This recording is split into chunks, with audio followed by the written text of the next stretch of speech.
On advertising and marketing and the money we've spent on that, I'll start with the Startup New York program. And, a few years ago, we spent literally tens of millions of dollars on ad campaigns for the Startup New York program, which is a program designed mainly to bring companies from other states to come to New York and do business here, and offering incentives to do so. And yet, as part of the enacting legislation for that program, it was required that 40% of the advertising be done in-state. Why are we spending literally tens of millions of dollars on an in-state ad campaign when it's designed to bring companies from out of state?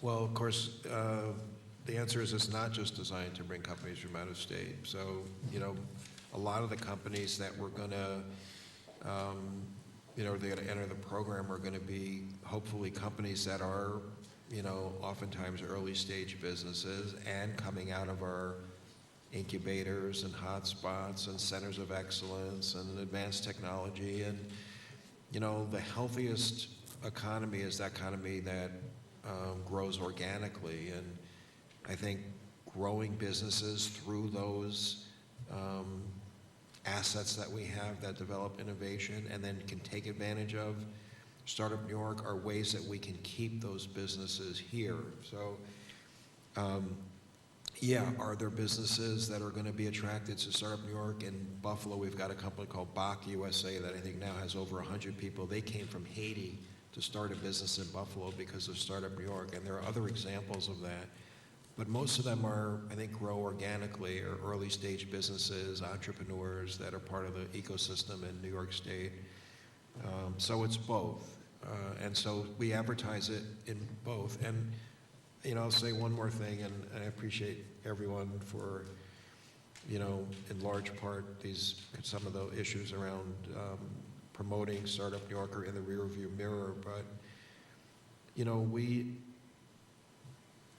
promoted New York State as an innovative economy and a place to do business, and was part of the new New York. And I think we have done a good job over the years in promoting New York as a place that's now more user-friendly, more open for business, does have a lot of technology assets to take advantage of, does have an amazing education system, does offer Excelsior scholarships for people, does have downtowns that are coming back, does have upstate regions that are coming back. I mean, we're letting the world know that we are back.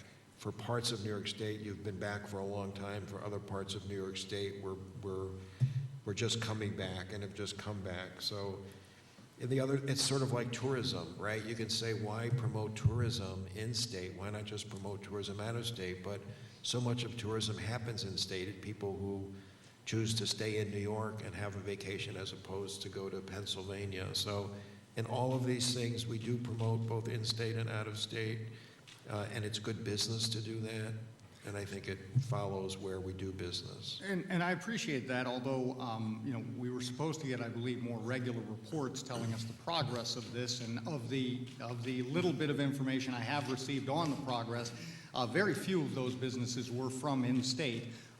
In fact, very few have actually participated, but very few of those are in-state. And some, including myself, question how much of a benefit it brings when you take a company who is operating in-state outside of the Startup New York area and then move them to it and take them off the tax rolls for 10 years. So, and the reason I bring this up is many felt that a lot of those things were nothing but taxpayer-funded promotional ads for the governor.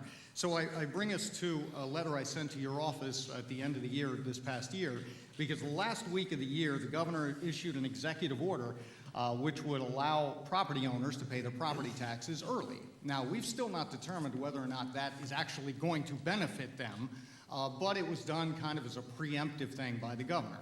Now, that was covered by the news media all across the state ad nauseum, and then follow-up stories with some of the tax assessors who were staying open for the weekend. And so the coverage was there, they had lines there, and yet ESD spent nearly $750,000 in advertising the governor's executive order. And I can't help but ask, is this another taxpayer-funded promo for the governor?